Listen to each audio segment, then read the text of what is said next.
آپ P T I کے ایک ایک بندے کو جانتی ہیں. نہیں میں شہباز گل کو پی ٹی آئی نہیں سمجھتی. اچھا نہیں میں ویسے I think P T I کے ساتھ بھی زیادتی ہوگی. شہزاد اکبر اور بہت سارے لوگ. نہیں آپ جب نام لیتے جائیں میں آپ کو بتاتی جاؤں گی. پارٹی میں پرابلم یہی تھی. دیکھیں میں نے 2013 میں یہیں سے آج ٹی وی سے پروگرام کیا اور میں نے اسد عمر صاحب کو بلایا. اس وقت وہ بڑے ہی was a poster child and I was very intrigued کہ کون ہے یہ اسد عمر, کیونکہ میں نے دیکھا نہیں تھا. اور میں نے ان سے انٹرا پارٹی الیکشنز کی بات کی. دیکھیں باقی پارٹیز آپ کہتے ہیں کہ جی ان کو آپ آرگیو کر ہی نہیں سکتے بیکاز وہاں پہ آپ کہتے ہیں جی موروثیت ہے اینڈ دیر انشیمڈلی لائک دیٹ. لیکن ایک پارٹی جو مڈل کلاس کی پارٹی کہتی ہے کہ ہم ہوں گے, ایک پارٹی جس کو ہم کراچی میں بیٹھے ہوئے, کراچی کی بڑی امیدیں تھیں اس پارٹی سے, تو وہ مڈل کلاس کی نمائندگی ہم نے کہاں دیکھی. وہ پی ٹی آئی فاؤنڈرز جنہوں نے مینیفیسٹو بیچاروں نے کتنی دقت سے لکھا اور کتنی اس کے اوپر محنت کی. بہت سے ینگسٹرز تھے جو باہر سے آئے, لیکن آپ نے کس کو دیکھا؟ کیا آپ نے وہ نمائندگی دیکھی؟ اب آپ جن کے نام لے رہے ہیں یہ تو پتہ نہیں کس وقت آئے ہیں. یہ ان کو تو میں نے بھی کبھی نہیں دیکھا, میں نے تو اپنے نظروں سے بھی ان کو کبھی نہیں دیکھا.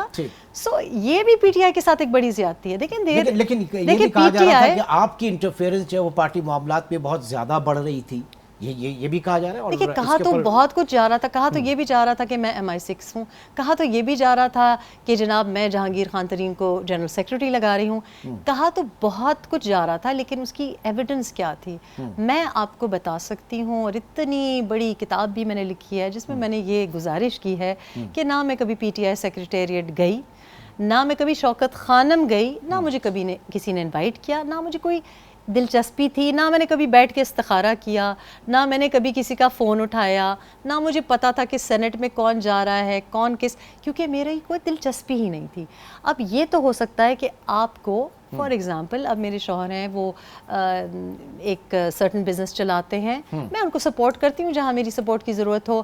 اب وہ جم انتھوزیسٹ ہیں, میں ان کی ویڈیوز بناتی ہوں, لیکن میں اگر میرا ہسبینڈ کارڈیولوجسٹ ہو تو اس کی جگہ جا کے کوئی آپریشن تو یا ڈاکٹر کا رول تو نہیں نبھا سکتی. تو یہ جو اعتراضات تھے یہ سارا پروپیگنڈا تھا. پی ٹی آئی جھوٹ بنانے میں, فیبریکیٹ کرنے میں بہت زبردست. لگے ہاتھوں میں پوچھ لوں, مس ہو جائے گا, بلیک بیری کے اوپر بڑی بات ہو رہی تھی جناب. کتاب پڑھ لیں, کتاب پڑھ لیں. آپ پڑھے لکھے لگتے ہیں مجھے, میرا خیال ہے آپ تو پڑھ سکتے ہیں. پی ٹی آئی نے پڑھ لی ہے. دیکھیں یہ تو مجھے میڈل دیں اس پارٹی نے جس نے کبھی اداریہ نہیں پڑھا, کبھی بزنس ریکارڈر اٹھا کے نہیں پڑھا, ان کو بھی میں نے پڑھنے لکھنے پہ لگا دیا ہے.